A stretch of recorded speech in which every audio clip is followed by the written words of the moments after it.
Okay, urinalysis is the means by which we're able to examine the chemical composition of urine.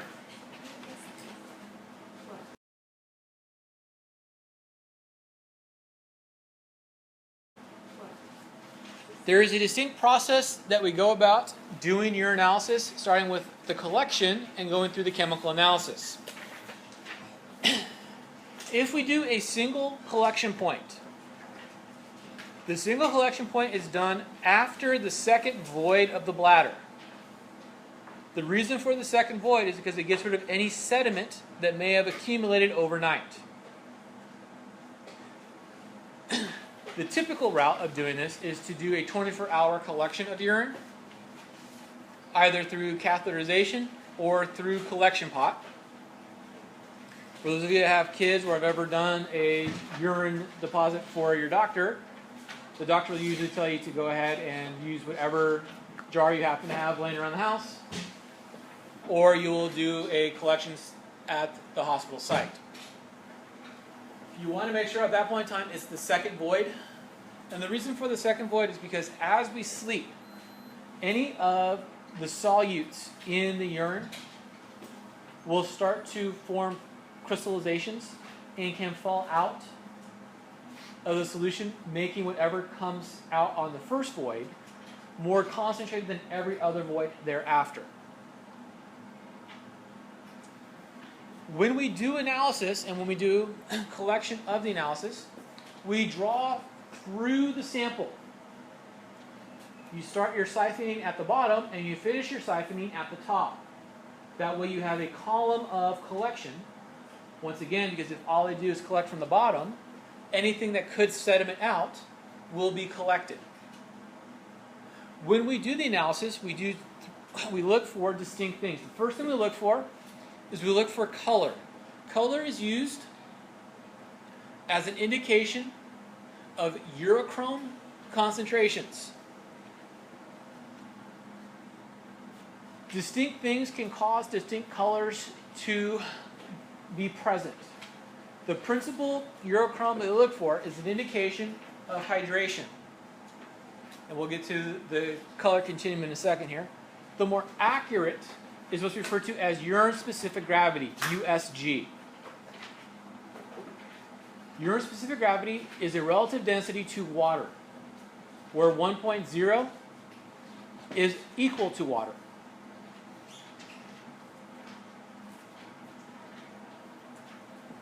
The other thing that we look at on an immediate sampling is an odor due to volatile chemicals that can get excreted in urine.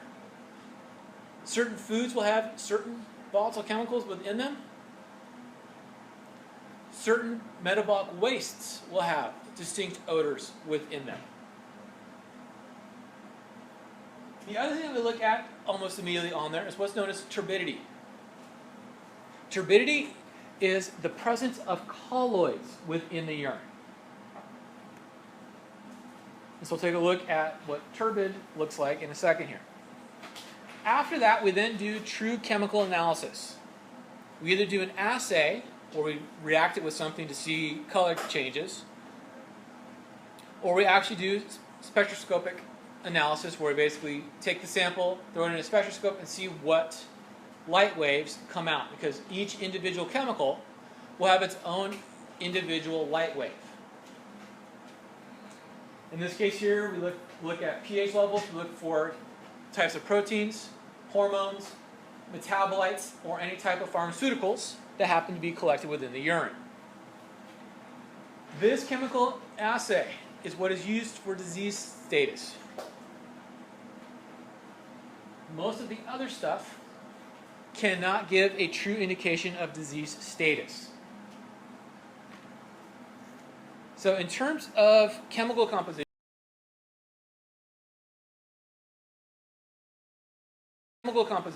and this is based off of a daily measure, off of a euhydrated person, where we have an osmolarity of between 5 and 800, and we have a total urine volume of between half a liter and 1.5 liters per day, where we have sodium at between 50 and 130 milliequivalents per liter, potassium 20 to 70 milliequivalents per liter, ammonia 30 to 50 milliequivalents per liter, calcium 5 to 12 milliequivalents per liter, magnesium 12 to 18, chloride equivalent to sodium, phosphate 20 to 40, urea at about 200 to 400 millimolar, that's moles per liter, creatinine 6 to 20,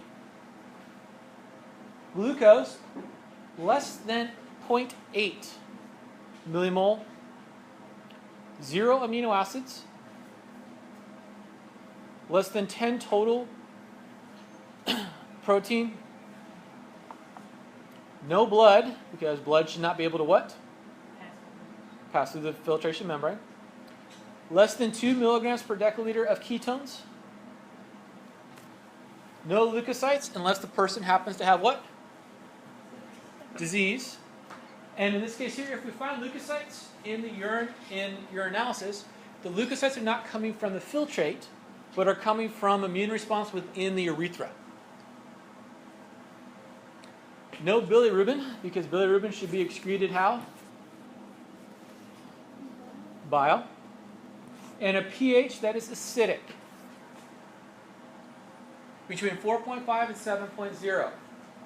There are certain metabolic conditions that can elevate pH to about 8. Most urine is usually somewhere between about 5 and about 4.5 in terms of overall pH.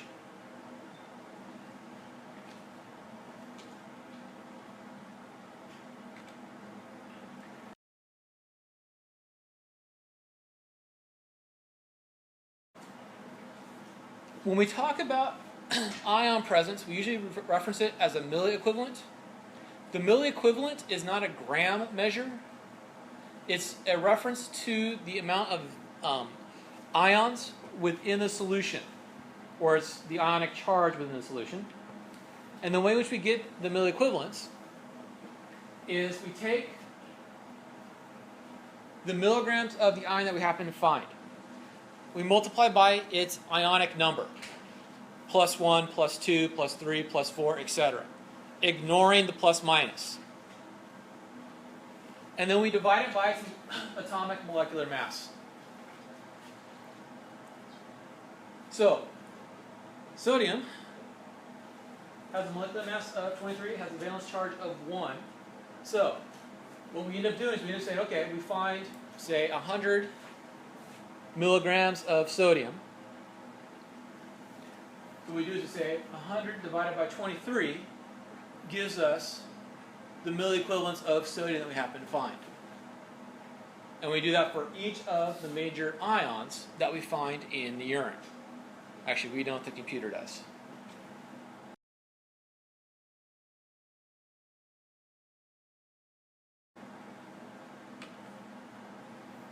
In terms of abnormal metabolic readings,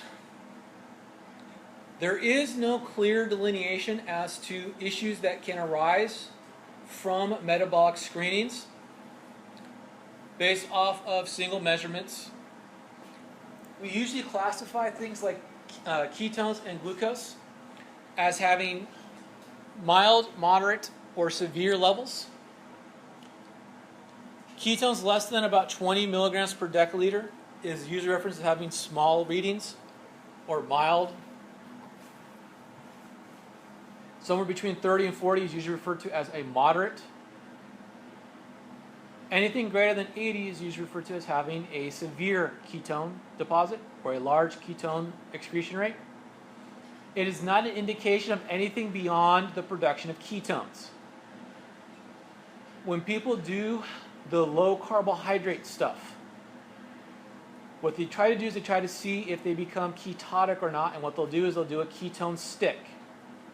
A ketone stick is very similar to a pregnancy stick, where they simply urinate onto a ketone strip, or they collect the urine and they drop the ketone strip into the urine, and it changes the color based off the level of ketones. Glucose, on the other hand, is simply a measure of how much above homeostatic levels you happen to be. So, like I was saying earlier, if you go and have your box of Peeps followed by a handful of Cadbury cream eggs and a bag of jelly beans, we will see glucose well above that number. Homeostatically speaking, you should be somewhere less than that number in terms of glucose in the urine. If you go and do a glucose measure of the urine and it's constantly above 100, then you start having to worry about what? Some sort of diabetic change or metabolic syndrome issue.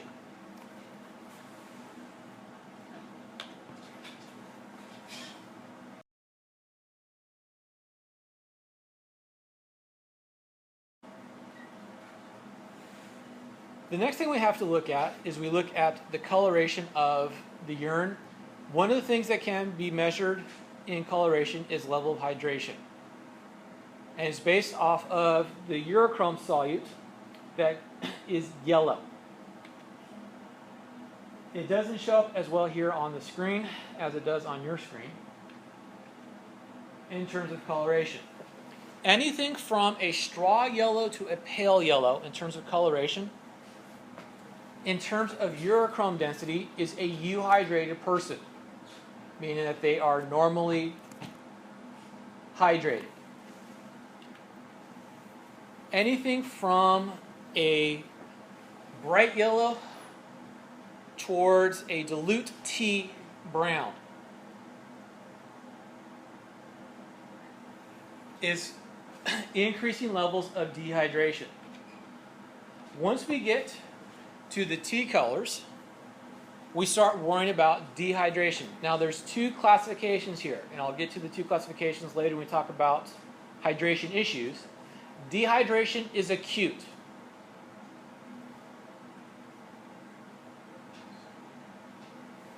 Hypohydration is chronic.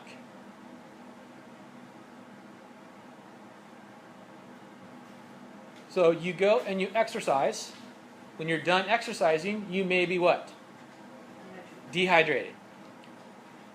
If you stay at that same level of dehydration for multiple days, you will become hypohydrated.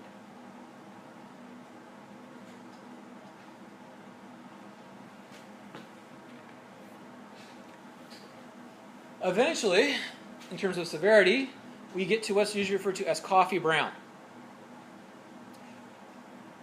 That is the most severe level of dehydration in terms of urochrome levels. We don't use this as much as we use this in terms of specificity, because there's a whole bunch of things that will change urochrome density beyond hydration status. People who take large dosages of water-soluble vitamins, B and C, can have a urine that looks this color, because that's the urochrome that B and C vitamins make. But they may be what? Euhydrated. People may eat or drink certain things that give their urine this color, but they may be what? Euhydrated. They may eat or drink stuff that makes their urine look this color, but they may be what? Severely dehydrated.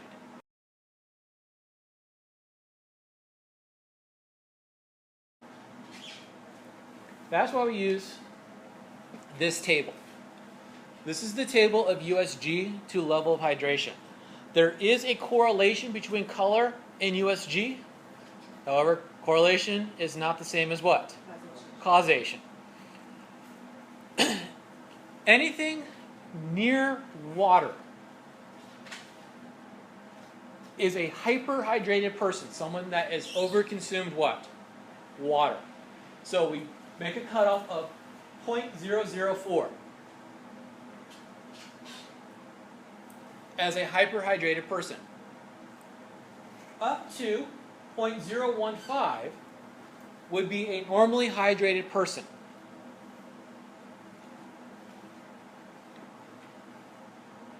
Once we hit 0.025, we have to start worrying about dehydration issues. When we start getting towards 0.029, we have to start worrying about functional issues. The most common functional issue when we start getting to this region here is the person suffering what? Cramps. At this point in time, the person will start having skeletal muscle cramping issues. Once the person has started having skeletal muscle cramping issues, you can pump them full of fluids all you want, but they will not get back immediately to what? A euhydrated state. Once we get here, it takes about 24 to 72 hours of normal hydrating the person before they become euhydrated. The most severe happens once we get above about 0.03. And I've had athletes in this region here, particularly athletes that used to be in weight classes where they would do what in order to make weight? They would starve themselves, desiccate themselves, and then stick themselves in saunas.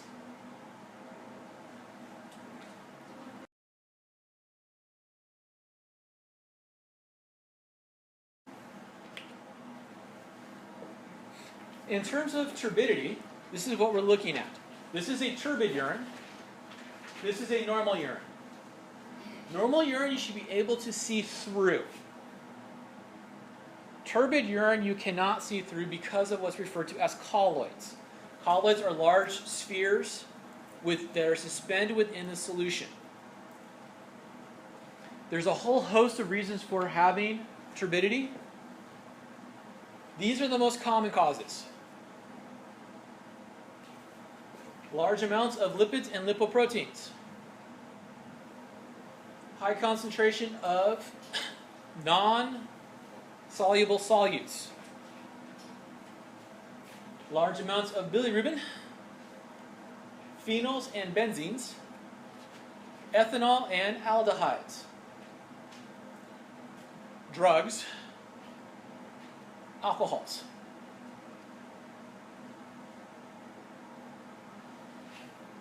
Ketones, glucose. This high concentration of solutes is not because of dehydration. You typically don't have turbid urine with low volume urine. You typically do not have turbid urine with low volume urine, which means that we don't automatically have turbidity if we happen to have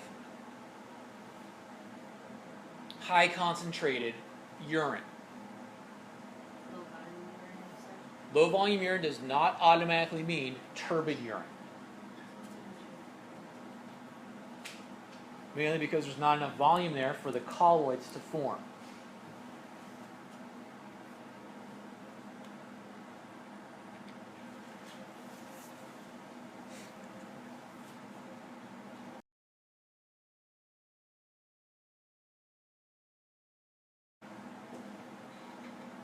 Part of the things that we can look at with urinalysis beyond this stuff is we can look at hormone assays,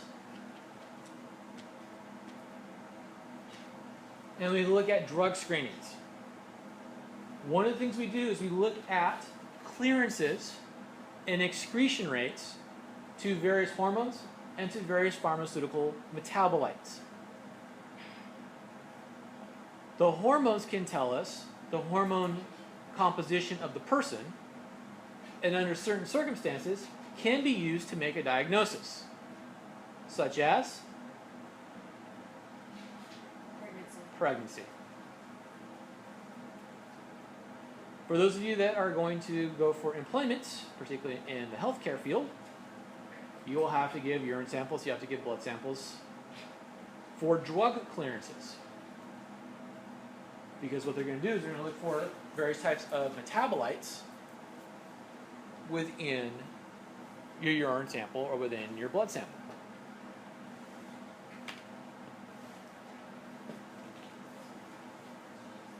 There's a whole bunch of things that will cause a change in urochromes. I gave you this article. It's a decent article. There's a whole bunch of other articles out there about this stuff. There are various types of chemicals that will cause various types of coloration changes within the urine that go beyond the stuff that we just talked about. Different pharmaceutical agents will cause distinct colorations in the urine that may cause parents, or yourselves, if you happen to be collecting the urine, to freak out because they happen to see these colors in the urine.